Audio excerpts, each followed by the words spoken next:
पाकिस्तान मुस्लिम league नून के पार्लिमानी leader Irfanul हक सिद्दीकी ने कहा है कि चेयरमैन सेनेट साहब, आपने हमारा बहुत इम्तिहान ले लिया। मेंबरान के इस्तेहकाक के लिए कोई रूलिंग देते हैं तो पूरा ऐवान आपके साथ खड़ा है।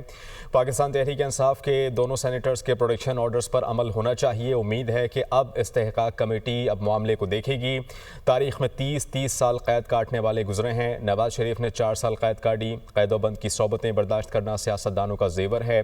सियासी लीडर असीरी के मसाइब से गुजरते रहते हैं।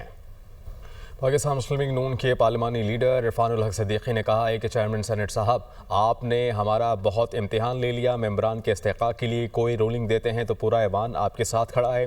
पाकिस्तान तहरीक इंसाफ के दोनों सेनेटर्स के प्रोटेक्शन ऑर्डर्स पर अमल होना चाहिए। उम्मीद है कि अब इस्तेहकाक कमेटी अब मामले को देखेगी।